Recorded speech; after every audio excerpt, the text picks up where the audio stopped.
Assalamualaikum warahmatullahi wabarakatuh. Waalaikumsalam warahmatullahi wabarakatuh. Bismillahirrahmanirrahim. Alhamdulillahi rabbil alamin. Wa bihi nasta'inu ala umuri dunya waddin.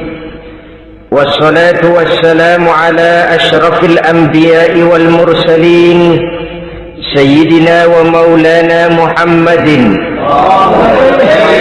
وعلى آله وأصحابه المجاهدين الطاهرين أما بعد. Saudara-saudara kaum muslimin rahimakumullah, di dalam surah Al-Ankabut ayat 2 Allah subhanahu wa ta'ala memberikan peringatan. Ahasiban nasu ayyutraku ayyakulu amanna wa hum la yuftanun.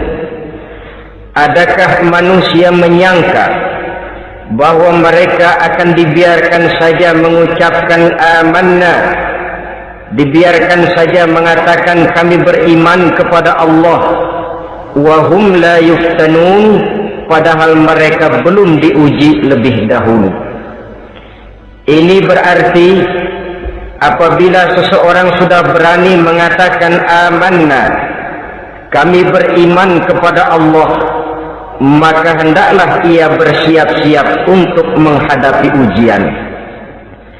Setelah ujian datang, barulah akan nampak nyata kadar dan kualitas keimanan yang dimiliki oleh seseorang. Timbul pertanyaan, mengapa orang yang beriman yang justru diuji oleh Allah subhanahu wa ta'ala? Logikanya tentu ringan saja, bahwa yang mengikuti ulangan di sekolah tentu adalah anak-anak sekolah. Kalau tidak sekolah, tentu saja tidak perlu ikut ulangan. Makin tinggi kelasnya, makin berat soal ulangan yang diberikan kepadanya. Demikianlah dalam kehidupan beragama. Justru yang beriman, yang mendapat ujian dari Allah subhanahu wa ta'ala, semakin tinggi nilai kualitas keimanannya, akan semakin berat ujian dan cobaan yang diberikan kepadanya.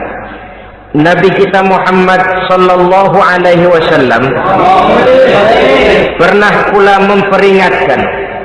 Beliau bersabda, "Inna asyaddal bala'i al-anbiya, thumma al-awliya, thumma al-ulama, thumma al-amsal fal-amsal, ubtuliyan nasu ala hasabi dinih." Sesungguhnya ujian yang paling berat adalah yang telah diberikan Allah kepada para nabi-nabi. Di bawah itu adalah para aulia, kemudian para ulama, bertahap ke bawah dan ke bawah. Diuji setiap orang menurut keteguhan dan kekuatannya berpegang kepada agamanya. Jadi semakin teguh kita berpegang kepada ajaran agama, semakin dekat kita dengan aturan-aturan agama, semakin berat ujian dan cobaan yang datang menimpa kehidupan ini. Maka persoalan inilah yang akan kita bicarakan pada pertemuan kali ini, tentang cobaan-cobaan yang datang menimpa kehidupan kita. Pokok persoalannya adalah surah Al-Baqarah ayat 155. Allah subhanahu wa ta'ala menjelaskan jenis-jenis ujian yang diberikan kepada kita orang-orang yang beriman. Dalam Al-Baqarah 155 itu Allah subhanahu wa ta'ala menjelaskan, وَلَنَبْلُوَنَّكُمْ بِشَيْءٍ مِّنَ الْخَوْفِ وَالْجُوعِ وَنَقْصٍ مِّنَ الْأَمْوَالِ وَالْأَنفُسِ وَالثَّمَرَاتِ وَبَشِّرِ الصَّابِرِينَ الذين إذا أصابتهم مصيبة قالوا إنا لله وإنا إليه راجعون ولنبلونكم بشيء من الخوف.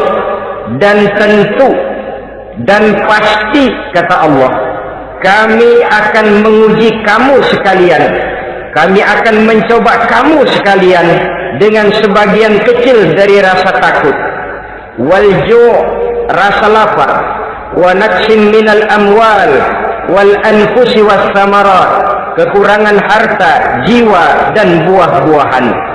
Ada 5 macam jenis ujian yang dijelaskan di dalam Al-Baqarah 155 ini. Yang pertama, wala nabluwannakum bisyai'in minal khawf. Kami uji, kami coba kamu dengan sebagian kecil daripada rasa takut. Setiap manusia terlahir dengan membawa 2 sifat.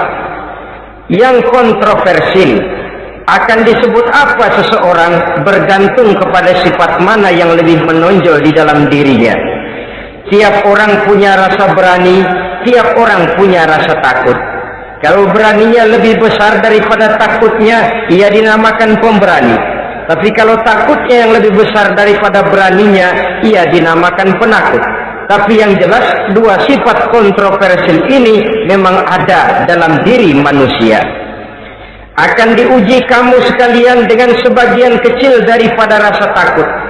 Takut yang kadang-kadang tidak beralasan. Yang kaya takut jatuh miskin, yang punya jabatan takut kehilangan kedudukan dan pengaruhnya, dan pada akhirnya yang hidup pun menjadi takut mati. Sesuatu yang sungguh tidak beralasan dan menimbulkan kegelisahan di dalam kehidupan. Mari kita lihat dampak yang ditimbulkan oleh rasa takut ini. Ada orang kaya yang takut jatuh miskin. Akibat rasa takutnya ini, pertama, ia menumpuk-numpuk harta sebisa-bisanya dengan menghalalkan segala macam cara. Tidak peduli halal haram, tidak ngerti hak batil, tidak tahu hak dan pantas dan ma'ruf munkar atau tercela. Yang penting ia bisa menumpuk-numpuk harta, menimbun-nimbunnya. Tidak hanya cukup untuk dirinya sendiri, kalau perlu anaknya sudah dipersiapkan untuk jadi orang kaya, cucunya disiapkan jadi orang kaya, anak cucunya, cucu-cucunya, seluruhnya. Dia takut jatuh miskin. Kemudian akibat dari rasa takut ini, ia pun terjebak ke dalam penyakit bakhil bin pelit alias kikir. Tidak sedikit pun tergerak hatinya untuk memberikan bantuan dan pertolongan kepada mereka yang memang memerlukannya. Termasuklah ia ke dalam apa yang diingatkan Allah, allazi jama'a malan wa addadahu yahsabu anna malahu akhlada. Orang-orang yang menumpuk-numpuk harta kemudian menghitung-hitungnya. Dia menyangka bahwa hartanya akan dapat mengekalkan kehidupannya di dunia ini. Dia menyangka hartanya akan dapat mengekalkan kebahagiaannya di dalam kehidupan ini. Maka kerjanya hanya menumpuk dan menumpuk, dan dia sangat takut untuk jatuh miskin. Saudara-saudara kaum muslimin rahimakumullah. Lalu yang kebetulan punya jabatan takut kehilangan kedudukan dan pengaruhnya, maka ia akan melakukan segala cara dan jalan untuk menjaga keamanan dan ketenangan dari jabatan yang sedang didudukinya. Hilang kesadaran bahwa jabatan adalah amanah. Hilang pengertian bahwa kedudukan adalah alat untuk berbuat baik dan mengabdi kepada sesamanya. Yang ada pikirannya hanyalah bagaimana menjaga kedudukan dan pengaruhnya agar tetap ada dalam dirinya. Segala cara pun dilakukan dan kadang-kadang ia kehilangan kontrolnya. Kemudian pada akhirnya manusia pun dilanda oleh perasaan takut mati. Sungguh sangat tidak beralasan sama sekali. Karena mati adalah kewajiban dari semua yang bernama hidup. Dan Nabi mengingatkan, al-mautu babun fa kullun nasi dakhilu. Mati adalah merupakan satu pintu yang setiap orang akan masuk ke dalam pintu itu. Bahkan mati sesungguhnya bisa merupakan nasihat di dalam kehidupan kita. Beliau bersabda, taraktu fikum nasihataini natiqan wa samitan. Aku tinggalkan kepada kamu 2 macam nasihat. Pertama, nasihat yang pandai bicara, dan yang kedua, nasihat yang diam saja. Sahabat bertanya, nasihat yang pandai bicara itu apa ya Rasul? Beliau menjawab, Al-Quran. Kalau nasihat yang diam saja apa ya Rasul? Beliau menjawab, mau. Saudara-saudara kaum muslimin rahimakumullah, yang kaya takut miskin, yang punya jabatan takut kehilangan kedudukan dan pengaruhnya, dan pada akhirnya yang hidup pun menjadi takut mati. Sesungguhnya takut-takut yang sangat tidak beralasan sama sekali. Jika orang kaya takut jatuh miskin, untuk itu kemudian dia menghalalkan segala macam cara untuk menumpuk kekayaan yang tidak akan habis dimakan selama 7 turunan, kemudian diiringi dengan sifat bakhil, sifat tertutup, sifat berpangku tangan melihat kesulitan dan penderitaan orang lain, maka sesungguhnya dia tidak merasa bahwa harta merupakan titipan dari Allah Subhanahu wa ta'ala, bahwa ia merupakan alat dan bukan merupakan tujuan di dalam kehidupan ini. Takut miskin adalah satu penyakit yang mengakibatkan orang lupa diri dan lupa daratan. Takut kehilangan kedudukan dan pengaruh juga adalah penyakit yang menyebabkan orang menghalalkan segala macam cara untuk menjaga kedudukan dan jabatannya. Dan takut mati juga sebenarnya sesuatu yang tidak beralasan, sebab siapa yang berani hidup harus berani pula menghadapi mati. Yang takut mati tidak usah hidup saja, karena mati adalah kewajiban bagi semua orang-orang yang hidup. Oleh karenanya, rasa takut yang tidak beralasan sesungguhnya merupakan ujian untuk menguji nilai-nilai keimanan yang ada di dalam diri kita. Orang kaya diuji dengan hartanya, pejabat diuji dengan kedudukan dan pengaruhnya, manusia hidup diuji dengan akan datangnya mati yang menjemput kehidupannya. Menghadapi ujian-ujian semacam ini, maka marilah kita menyadari, yang kaya tidak perlu takut miskin. Dari Allah harta itu datang, kepada Allah harta itu akan kembali. Yang punya kedudukan dan pengaruh tidak usah takut kehilangan kedudukan dan pengaruhnya, karena jabatan sesungguhnya merupakan amanah dari Allah Subhanahu wa ta'ala yang harus digunakan dan dianggap sebagai kesempatan untuk berbuat kebajikan sebanyak-banyaknya. Saudara-saudara kaum muslimin rahimakumullah, ini bagian pertama dari ujian-ujian yang ada dalam Al-Baqarah 155. وَلَنَبْلُوَنَّكُمْ بِشَيْءٍ مِّنَ الْخَوْفِ, kami akan uji, kami akan coba kamu dengan sebagian kecil daripada rasa takut. Takut yang kadang-kadang saya katakan sekali lagi sangat tidak beralasan. Akibatnya bisa menimbulkan gejala-gejala yang aneh di dalam kehidupan kita. Saudara-saudara, yang kedua, walju, akan kami uji kamu dengan rasa lapar. Kelaparan belum tentu identik dengan kemiskinan. Bahkan di dalam surah An-Nahl ayat 112, Allah Subhanahu wa ta'ala memberikan contoh yang sangat nyata dan jelas. وَضَرَبَ اللَّهُ مَثَلًا قَرْيَةً كَانَتْ آمِنَةً مُطْمَئِنَّةً يَأْتِيهَا رِزْقُهَا رَغَدًا مِنْ كُلِّ مَكَانٍ فَكَفَرَتْ بِأَنْعُمِ اللَّهِ فَأَذَاقَهَا اللَّهُ لِبَاسَ الْجُوعِ وَالْخَوْفِ بِمَا كَانُوا يَصْنَعُونَ. Allah memberikan contoh bagaimana keadaan satu negeri yang makmur, aman, tenang, tentram. Rezekinya datang dari segala arah. Fakafarat bi an'umillah, tapi sayang sekali penduduknya kufur dengan nikmat yang diberikan Allah Subhanahu wa ta'ala kepada mereka.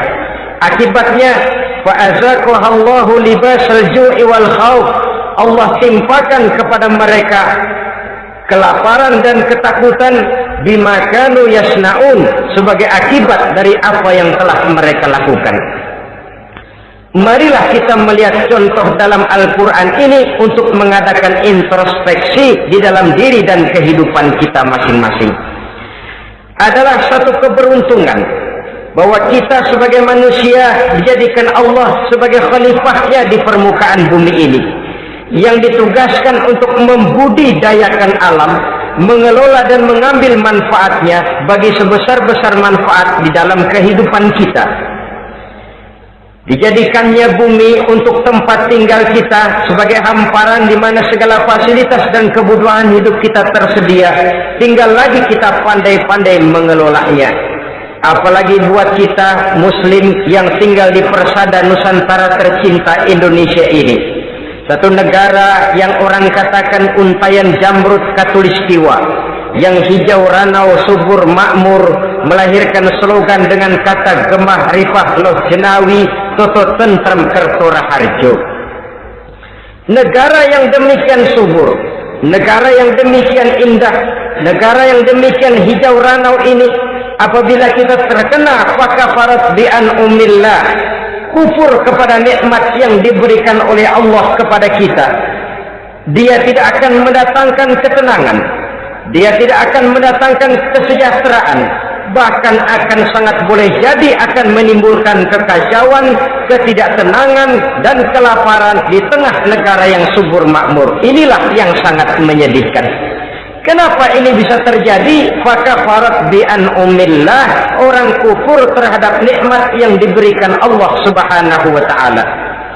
Diberikan negara yang subur, makmur, indah, hijau ranau, tapi dikelola dengan cara yang brutal dan membabi buta, menguras sumber daya alam melampaui sebagaimana yang seharusnya, sehingga memperkosa keadaan alam itu sendiri. Hutan dan belukar yang ditebangi secara liar dan sembarangan akan melahirkan gurun-gurun pasir yang gersang dan tandus, sehingga dengan demikian maka akan mengakibatkan malapetaka bagi kehidupan manusia itu sendiri. Begitu juga percobaan-percobaan ilmu pengetahuan yang mengundang dan mengandung reaktor-reaktor nuklir akan memberikan luka kepada alam itu sendiri, yang mengakibatkan akan kembali kerugian kepada makhluk bernama manusia.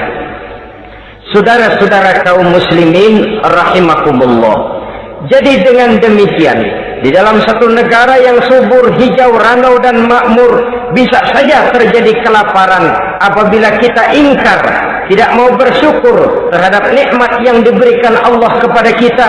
Kita kelola alam ini seenak perut kita saja dengan tidak memikirkan akibatnya di kelak kemudian hari nanti. Kita ambil satu contoh. Orang-orang tua kita dulu pada umur 60 tahun, 70 tahun, kalau dia menanam kelapa, orang lalu bertanya, kakek nanam kelapa untuk siapa nanti? Apa jawabannya? Untuk anak cucu saya. Umur 60 tahun atau umur 70 tahun, ia masih menanam pohon kelapa. Untuk apa katanya? Untuk anak cucu saya di belakang kemudian hari nanti. Orang yang bisa menanamkan sesuatu untuk generasi yang akan datang, itulah orang tua yang bijaksana.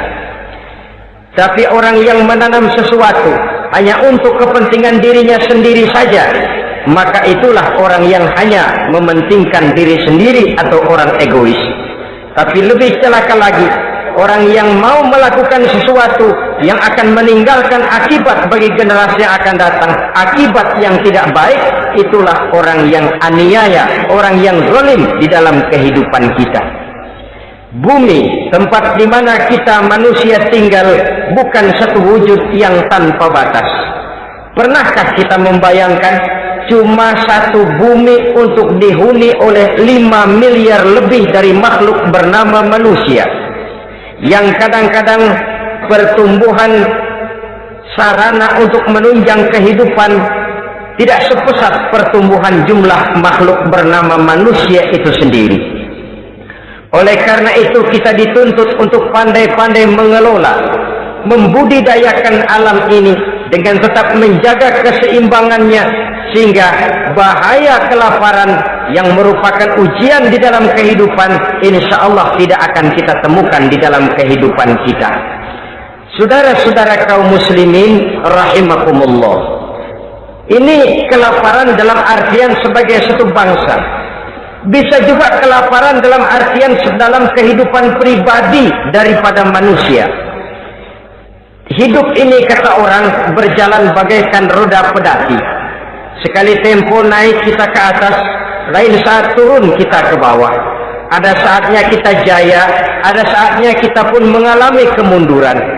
Oleh karena itu pasang surut kehidupan ini membuat orang seharusnya sadar bahwa pasang surut itu tidak harus menyebabkan pasang surutnya dia di dalam melaksanakan ibadahnya kepada Allah Subhanahu wa ta'ala. Kelaparan boleh jadi memang merupakan ujian untuk menguji nilai-nilai keimanan seseorang. Apabila dalam kondisi lapar imannya mantap, imannya teguh, imannya kuat, maka dalam kondisi di mana perutnya tidak lapar, tentu iman itu akan lebih bertambah mantap lagi. Kalau orang perutnya kenyang, kalau orang perutnya berisi penuh, lalu imannya stabil, kemudian pada saat kelaparan imannya pun mengalami penurunan, maka di situ nyata, di saat dia diuji dengan kelaparan, kualitas imannya ikut menyurut, mundur ke belakang, dan mengalami proses degradasi, proses peluncuran dan penurunan. Oleh karenanya, marilah kita menyadari Allah Subhanahu wa ta'ala senantiasa memberikan yang terbaik kepada kita bersama. Kelaparan, apabila kita terima dengan sikap lapang dada, tidak akan menyebabkan kita menjadi berbuat nekat, tetapi kita tetap dalam kontrol, tetap dalam keadaan yang stabil, tidak keluar dengan melakukan perbuatan-perbuatan yang negatif. Bagaimanapun kita ingin membela dan mempertahankan kelangsungan hidup, betapa dan bagaimanapun kita ingin menjaga kelangsungan perut, namun kita tetap tidak keluar dari norma-norma dan kaedah-kaedah yang telah ditentukan di dalam kehidupan beragama. Inilah cobaan yang kedua yang ada dijelaskan dalam Al-Baqarah ayat 155 tadi, berupa kelaparan. Yang ketiga, wa naqsim minal amwal, kekurangan harta alias kemiskinan. Kemiskinan, saudara-saudara, merupakan ujian dari Allah Subhanahu wa ta'ala untuk menguji sejauh mana kekuatan iman yang kita miliki di dalam kehidupan. Tetapi sesungguhnya bukan hanya kemiskinan, kekayaan pun pada hakikatnya juga merupakan ujian. Namun umumnya manusia akan lebih merasa diuji jikalau dia miskin daripada diuji jikalau dia menjadi orang yang kaya. Pada sisi lain kenyataan mengatakan banyak orang lulus ketika diuji dengan kemiskinan, tetapi gagal berantakan setelah diuji dengan kekayaan. Kemiskinan pun apabila kita lihat dari segi kehidupan bermacam bentuknya. Ada kemiskinan di bidang ilmu pengetahuan, karena kemiskinan dan kebodohan memang merupakan dua saudara yang seakan-akan sekandung. Yang satu bisa menimbulkan yang lain, tapi paling celaka kalau keduanya sudah berjalan beriringan. Maksud saya, kemiskinan bisa menimbulkan kebodohan, kebodohan bisa menimbulkan kemiskinan, tapi yang paling celaka sudahlah miskin, bodoh pula. Miskin ilmu. Yang kedua, miskin akhlak. Ini lebih parah lagi daripada miskin ilmu. Kalau miskin ilmu orang sekadar goblok bin bodoh alias tolol, maka miskin akhlak ini menyebabkan orang kurang ajar, tidak punya budi pekerti, sehingga dengan demikian miskin akhlak sesungguhnya lebih bahaya daripada miskin ilmu. Adapun miskin yang kita kenal pada umumnya dan juga yang dimaksud dalam ayat ini adalah miskin harta. Imam Ali karramallahu wajhah pernah memberikan peringatan, kadal faqru ayyakuna kufran. Boleh jadi kemiskinan mendekatkan orang kepada kekufuran. Dengan kata lain, biasanya kemiskinan bisa membuat orang nekat. Kalau sudah nekat, maka bukan cuma harga diri yang terjual, bukan cuma keluarga yang terjual, bukan cuma nilai-nilai materi yang dimilikinya yang terjual, bahkan iman dan keyakinannya. akidah dan pandangan hidupnya pun tidak akan segan-segan digadaikannya, dijualnya untuk mengatasi kelaparan dan kemiskinan itu tadi. Padahal selalu diingatkan, pandangan dan keyakinan, iman sesungguhnya merupakan intan paling mahal, sesungguhnya merupakan mutiara paling berharga di dalam kehidupan kita. Maka kemiskinan memang merupakan ujian. Banyak orang yang kebal berhadapan dengan segala macam cobaan, tapi pada saat diuji dengan kemiskinan, ia tidak tahan diri, ia tidak sanggup menjaga dan mempertahankan akidahnya, maka akidah yang cuma satu-satunya pun ikut terjual juga adanya. Saudara-saudara kaum muslimin rahimakumullah, mari kita menelusuri bahwa sesungguhnya Nabi menyatakan, ajaban li amril muslim, inna amrahu kullahu lahu khair. Aneh kata Nabi, aku heran kata Nabi, urusan orang Islam ini sesungguhnya semuanya baik. Baik bagaimana? Kalau dia kaya, dia bersyukur, dan itu baik. Kalau dia miskin, dia bersabar, itu juga baik. Jadi kaya bagi orang Islam baik, miskin bagi orang Islam juga baik. Kalau dia kaya, dia akan bisa berkata, alhamdulillah saya kaya, mudah-mudahan harta ini bisa menunjang ibadah saya kepada Allah Subhanahu wa ta'ala. Baik. Kalau dia miskin, dia juga berkata, alhamdulillah saya miskin, mudah-mudahan di akhirat nanti pemeriksaannya tidak lama-lama seperti orang kaya. Ya kalau melarat yang mau diperiksa apaan? Memang nggak punya apa-apa. Yang kaya boleh jadi pemeriksaannya rada seret, banyak ikutannya. Saudara-saudara kaum muslimin, dua persoalan ini baik kalau kita tidak salah terima. Mana yang lebih baik? Tentu yang lebih baik menjadi orang kaya yang bersyukur. Dan itu memang wajar. Kaya syukur, miskin sabar. Yang luar biasa kalau mau tahu, miskin syukur. Kalau kaya syukur memang mestinya. Miskin sabar, ya mestinya lah. Miskin kagak sabar mau kemana? Tapi yang luar biasa sesungguhnya miskin syukur. Syukur bagaimana? Ya seperti saya katakan tadi, alhamdulillah, mudah-mudahan di akhirat nanti pemeriksaannya tidak lama seperti orang yang kaya. Sehingga kata Nabi, setiap persoalan yang dihadapi umat Islam baik bagi dia. Miskin baik, kaya baik, asal orang tidak salah terima. Tapi sebaliknya, kalau salah terima, kaya lupa diri, miskin lupa daratan. Pada posisi di mana dia sebenarnya tidak bisa menerima kenyataan dengan baik, akhirnya kehilangan kontrol. Saudara-saudara kaum muslimin rahimakumullah, karena itu pada pertemuan kali ini saya ingin mengajak kita bersama, marilah kita menyadari betapapun kemiskinan yang datang menimpa, seluruhnya merupakan ujian yang datang dari Allah untuk menguji nilai-nilai keimanan kita.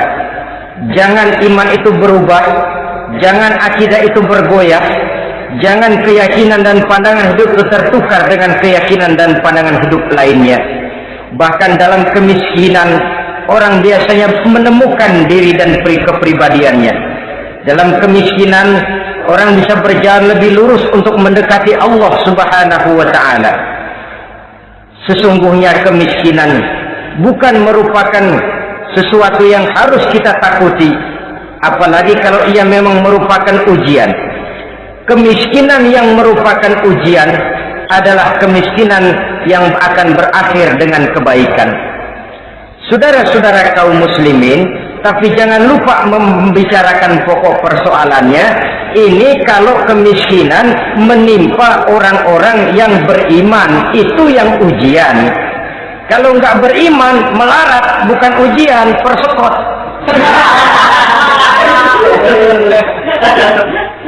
Nah, orang lalu bertanya, dalam agama itu ada yang disebut nikmat, ada yang disebut istidraj. Kalau nikmat itu hanya diberikan kepada hamba-hamba yang beriman. Kalau istidraj itu diberikan kepada siapa saja yang mau berusaha. Tidak soal dia beriman atau tidak, tidak soal dia mau bersujud atau tidak, asal dia berusaha dia dapat. Itu yang dinamakan istidraj. Seperti orang mancing ikan, mesti diberikan umpan. Setelah umpan itu dimakan, tidak langsung ditarik, tapi diulur dulu sampai kira-kira mata kail itu nyangkut di leher si ikan, baru diangkat ikan itu ke atas, dan sampai di atas kita bisa maklum nasib ikan tadi. Bisa digetok, bisa dibacok, bisa digoreng, bisa dipepes, tapi yang jelas nasibnya merana. Maka kalau ada orang makin jauh dari agama, makin kaya, makin tidak mau sholat, makin berlimpah hartanya, saudara tidak usah heran, cukup dalam hati saja, ikan lo. Jangan keras-keras, marah dia.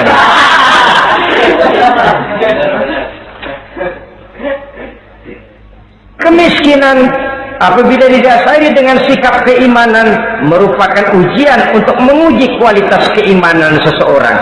Bahkan satu hadis menyatakan, apabila Allah mencintai seorang hamba, maka diujinya hamba itu karena Allah ingin mendengar liyasma'a tadarru'ahu, ingin mendengar ratapan orang tadi. Sama juga kita, kadang-kadang karena cinta benar kepada anak kita yang mungil, suatu saat kita ingin mendengar dia nangis, kita cubit dia. Bukan karena gemes, bukan karena benci, ingin mendengar nangisnya kok indah begitu. Saudara-saudara kaum muslimin rahimakumullah. Jadi jangan sampai ada pertanyaan, saya kan sembahyang rajin banget, kenapa miskin ya? Apabila sekali lagi didasari dengan sikap keimanan, maka kemiskinan merupakan ujian. Dan tentu anak sekolah itu kalau lagi ujian berat, capek, sakit hati, peras keringat, banting tulang, kepanasan, kehujanan, kenikmatan baru akan dia rasakan pada saat terima rapot pengumuman kenaikan kelas. Di situ kenikmatannya terasa. Demikian menghadapi ujian, kita cuma mengeluh, kenapa ada rasa takut, kenapa kelaparan, kenapa kemiskinan. Di balik semua itu, apabila kita sudah merasakan naik kelas, akan terasalah kenikmatannya. Itu ujian yang ketiga. Yang keempat yang diceritakan dalam Al-Baqarah 155, wal anfus ay wa naqsim minal anfus, kekurangan jiwa atau kematian. Saudara-saudara, yang hidup takut mati, padahal semua makhluk hidup harus berani mati. Bagaimanapun takutnya kita kepada mati, bisakah kita menghindarkan diri dari dia? Bagaimanapun kita tidak ingin bertemu malaikat maut, kemana kita akan lari bila dia datang mengetuk pintu? Bagaimanapun kita ingin menghindar dari pertemuan dengannya, kemana kita akan lari apabila dia sudah datang hendak menjemput nyawa? Karena itu memang ada satu prinsip yang dijelaskan oleh para ulama kita, iskariman au mut syahidan. Mati dan hidup dua hal yang tidak terpisahkan. Oleh karenanya, kalau memang hidup, hiduplah secara mulia. Kalau mati, matilah secara syahid. Hidup mulia atau mati syahid. Jangan terbalik. Hidup sia-sia, mati konyol. Nilai yang tidak ada artinya. Alangkah nikmatnya hidup yang berisi kemuliaan, dan alangkah indahnya mati dalam nilai syahid. Saya ingin menyegarkan ingatan saudara-saudara kepada sikap Nabi Allah Ismail alaihi salam ketika menghadapi keputusan dari Allah Subhanahu wa taala memerintahkan Nabi Ibrahim alaihi salam untuk menyembelih leher anaknya Ismail, yang ini berarti adalah kematian. Ketika datang perintah untuk menyembelih leher Nabi Ismail, Nabi Ibrahim berkata kepada putranya, "Ya bunayya inni ara fil manami anni azbahuka fanzur maza tara." Ananda Ismail, ayah mimpi diperintah oleh Allah untuk menyembelih lehermu. Menurut pendapatmu bagaimana mimpi ini nak? Laksanakan atau tidak usah? Saya tidak sanggup membayangkan. Anak cuma satu-satunya. Sudah lama diharapkan. Si buah hati, belahan jantung, pelanjut cerita, penerus sejarah. Ketika anak ini sedang lucu-lucunya, turun perintah untuk menyembelihnya. Ya, kalau anak kita banyak, turun perintah potong leher anakmu, mungkin kita bisa pilih yang mana yang rada bandelan nih.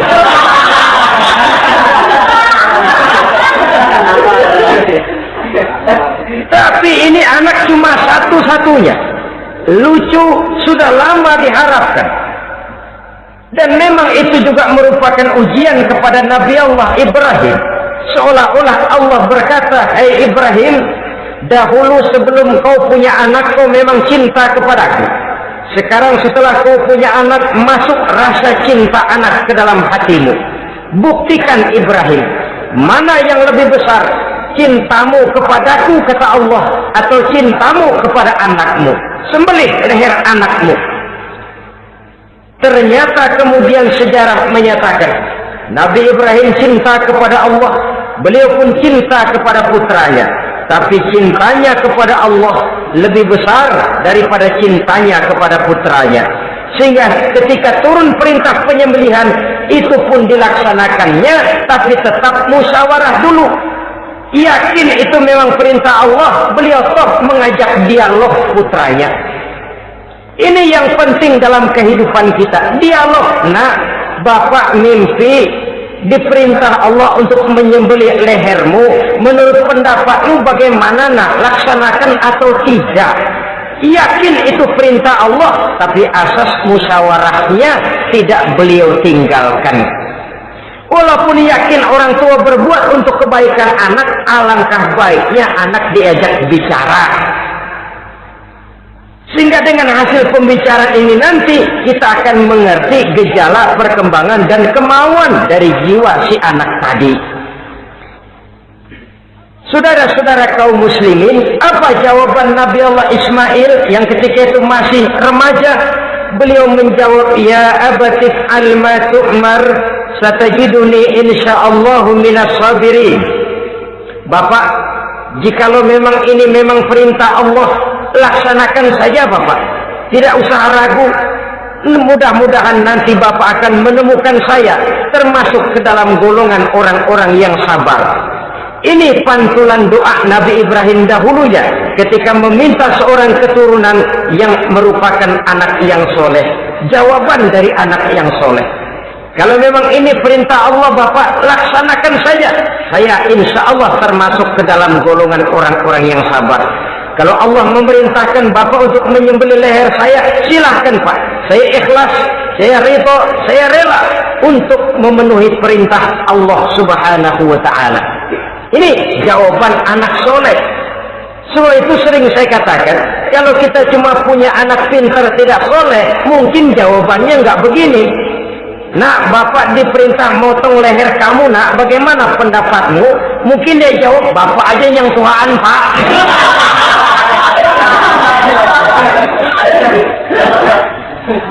Saudara-saudara kaum muslimin rahimakumullah. Jadi prinsip ini gugur memenuhi panggilan Allah. Hidup mulia atau mati dengan syahid. Dua pilihan yang harus dua-duanya bisa kita laksanakan.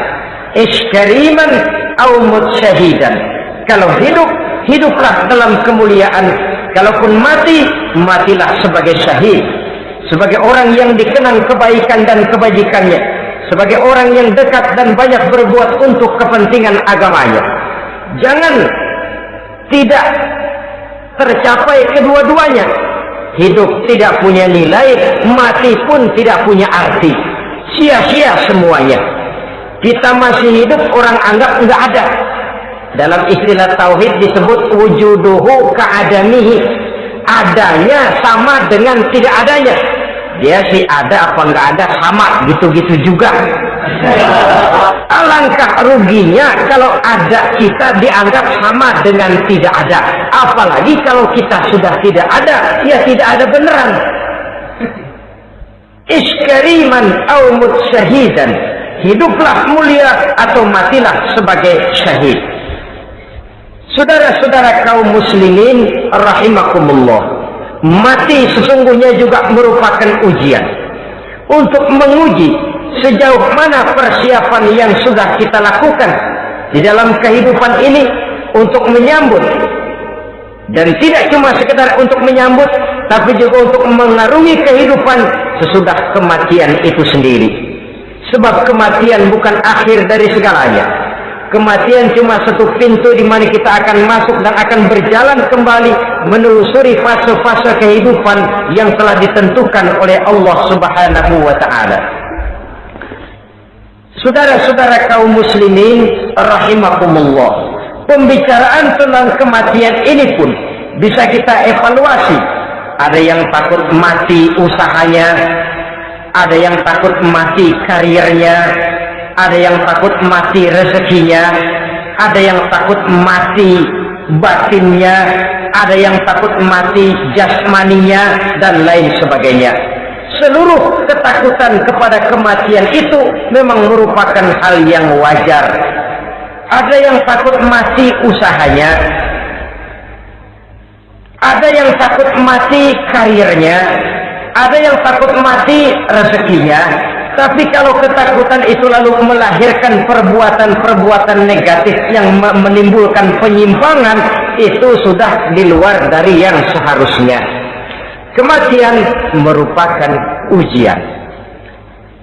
Menghadapi segala macam ujian termasuk kematian ini akan kita bicarakan pada bagian penutup nanti. Yang kelima, saudara-saudara, ujian yang dijelaskan dalam Al-Baqarah 155 tadi, wa naqsim minas samarat, kekurangan buah-buahan. Kekurangan buah-buahan bisa berarti paceklik. Ini juga bisa diakibatkan oleh apa yang dijelaskan dalam An-Nahl 112 tadi. Orang kufur kepada nikmat yang diberikan Allah Subhanahu wa taala. Orang jauh dari petunjuk-petunjuk agama, merasa segala persoalan bisa dipecahkan dengan kemampuan otaknya, hilang rasa ketergantungannya kepada Allah Subhanahu wa taala. Maka usahanya bisa berakhir dengan yang tidak diharapkan. Sudah bikin target, tahun ini kita bakal panen raya besar. Tahu-tahu tikus ngamuk. Habis padi digarap oleh tikus, panen bisa gagal. Bahkan beberapa tahun yang lalu kita masih ingat bagaimana ulat-ulat menyerbu pohon-pohon jambu. Ribuan batang pohon jambu, ribuan pohon-pohon jambu itu mati. Lalu jambu-jambu itu tidak bisa lagi dimanfaatkan dalam kehidupan. Tikus yang menyerbu sawah, ulat yang menyerbu pohon-pohon jambu, angin topan, puting beliung, gempa bumi, itu sudah proses-proses di luar kemampuan manusia untuk mendeteksinya. Disinilah manusia harus sadar bahwa setelah ia berusaha dan berusaha sesuai dengan keterikatannya kepada hukum alam, kepada sunnatullah, maka ia harus punya sandaran vertikal kepada Allah Subhanahu wa taala, agar bila usahanya berhasil, dia tidak lupa diri dan lupa daratan. Dan apabila usahanya kemudian ternyata gagal, dia tidak menjadi putus asa, buruk sangka, sempit hati, sempit pandangan. Cobaan datang dari Allah Subhanahu wa taala berupa kekurangan buah alias paceklik. Saudara-saudara, menghadapi cobaan dan ujian yang saya katakan tadi, 5 macam ini, apa konsepnya, apa jalan keluarnya? Ayat selanjutnya dalam kalimat tadi menjelaskan wabasyiris sabirin, menghadapi ujian-ujian dalam hidup, baik rasa takut, kelaparan, kemiskinan, kematian, kekurangan harta, kekurangan buah-buahan. Wabasyiris sabirin, gembirakan orang-orang yang sabar. Menghadapi segala macam ujian tadi, gembirakan orang-orang yang sabar. Siapa orang yang sabar itu? Alladzina iza asabathum musibatun qalu inna lillahi wa inna ilaihi raji'un. Yaitu orang-orang yang apabila menghadapi ujian, ditimpa musibah, mereka berkata, sesungguhnya kami berasal dari Allah dan sesungguhnya kepada Allah pula kami akan kembali.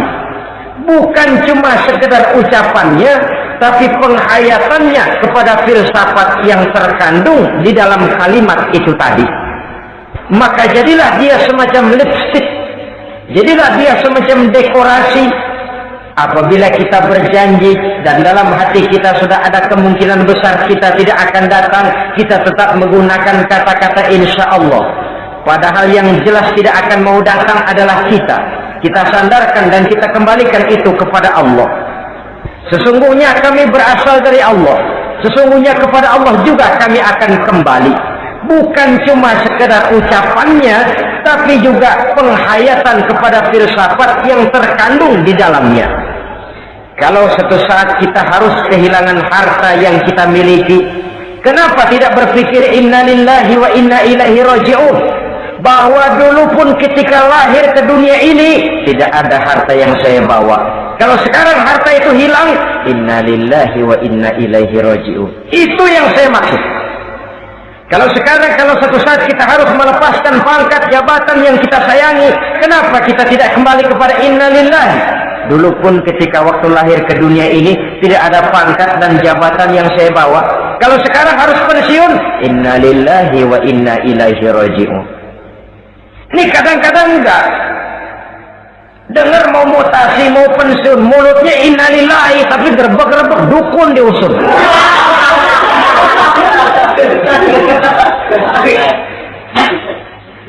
Keluarganya meninggal, mulutnya innalillahi, tapi nangisnya tetap nggak mau berhenti.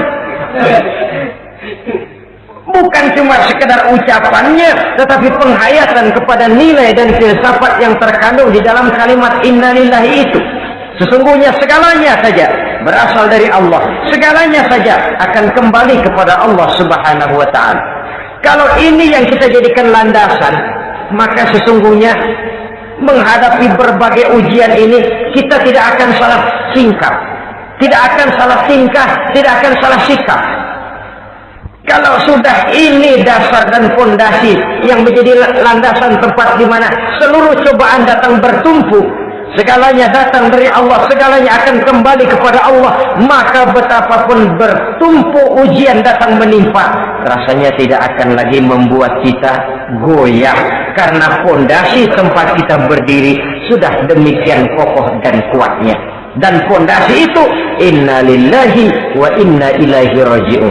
Segalanya datang dari Allah, segalanya akan kembali kepada Allah Subhanahu wa Ta'ala. Keyakinan ini memberikan kelapangan jiwa. Dari kelapangan jiwa maka akan tertuang ketenangan dan ketentraman. Jauh dari stres, jauh dari darah tinggi, jauh dari bingung, jauh dari rasa takut. Segalanya sudah kita kembalikan kepada Allah Subhanahu wa Ta'ala. Saudara-saudara kaum muslimin rahimakumullah, oleh karenanya ini jalan keluar, dan inilah orang yang sabar, yaitu orang yang mengembalikan segala persoalan bahwa segalanya datang dari Allah, segalanya akan kembali kepada Allah. Bukan sabar dalam pengertian kita sehari-hari. Sabar, maaf ya, dalam pengertian kita sehari-hari biasanya orang yang sabar yang gak banyak tingkah, diam Nggak salah apa-apa, kepala yang dikelepak. Diam aja. Ente nggak salah apa-apa dikelepak, diem ya. Gua lagi sabar, diem loh.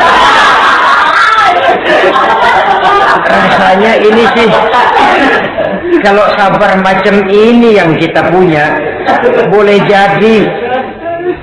jadi kita akan tertindas terus. Sebab itu pada penghujung surah Al-Asr Allah menggandengkan antara tawasau bil haq dengan tawasau bis sabr. Kebenaran dan kesabaran dua hal yang memang tidak boleh terpisahkan satu dengan yang lain. Kalau kita benar, kita harus sabar. Kalau kita mau sabar, harus karena benar. Apabila kebenaran satu prinsip, maka kesabaran adalah satu strategi. Prinsip yang tanpa strategi bisa membuat kita tidak akan mencapai tujuan yang kita harapkan. Artinya, kebenaran tanpa kesabaran membuat kita mudah dipatahkan orang, tapi kesabaran tanpa kebenaran akan membuat kita diinjak terus oleh orang lain. Karena itu, kalau yakin kita benar, harus sabar. Kalau mau bersabar, harus karena benar. Dalam hal ini, sifat sabar yang dicontohkan oleh Rasulullah Shallallahu Alaihi Wasallam sungguh memang merupakan jadi panutan. Sepanjang persoalannya adalah persoalan pribadi, sepanjang pribadi beliau yang dihina, sepanjang pribadi beliau yang dicaci maki, beliau biasanya bisa mengendalikan diri. Tapi kalau sudah agama masalahnya, maka beliau pun tidak segan-segan mencabut pedang, maju ke medan perang. Bukan untuk memaksakan agama dan keyakinan, karena agama dan keyakinan memang tidak bisa dipaksakan, tapi untuk menjaga, membela dan mempertahankan agama dari hinaan, cemoohan dan caci maki orang lain. Yang kita lakukan sebaliknya. Kalau pribadi kita yang dihina, marahnya 17 langit. Tapi kalau sudah agama dicaci maki orang, agama dihina orang, agama diremehkan orang, biarin dah, masih banyak ustaz. Cuma masalah ustaz kah agama itu? Cuma urusan kiai kah agama itu? Tidak. Agama itu urusan setiap pribadi muslim. Ya, dia jadi pengusaha, ya dia jadi pejabat, ya dia jadi seniman, ya dia jadi teknokrat, ya dia jadi ekonom, ya dia jadi pakar di berbagai bidang. Agama adalah masalah setiap kita. Kalau pribadi Nabi yang dicaci, pribadi yang dihina dan dicemoohkan orang, beliau mengendalikan diri. Tapi kalau sudah agama taruhannya, beliau tidak segan-segan cabut pedang, maju ke medan perang. Sabar tapi pada tempatnya. Sabar tidak dalam artian diam, ndelohom, ayem-ayem, gelenggem, menunggu embun yang turun dari langit. Emang lagi lapar, sabar aja. Nggak usah makan, nanti juga waktunya Tuhan kasih kenyang-kenyang. Kalau sabar macam ini yang kita pakai, lapar terus dah.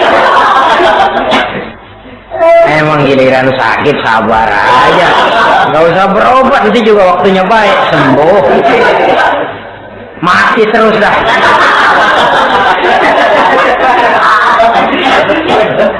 Ya, perkara ada orang sakit tidak berobat sembuh, itu hak Allah. Tapi tidak boleh kita jadikan sandaran, apalagi kalau makom kita dengan Allah masih sedemikian jauhnya. Itu hanya ucapan dari orang-orang yang makom dia dengan Allah itu sudah tidak ada jarak. Permohonannya dipenuhi, kehendaknya dituruti, sebab dia dengan Allah sudah sedemikian dekatnya. Kalau kita masalahnya, yang antara kita dengan Allah ini dilapisi oleh dosa dan kesalahan yang kita kerjakan sendiri, rasanya kita masih harus banyak berbuat sesuai dengan keterikatan kita kepada sunnatullah itu.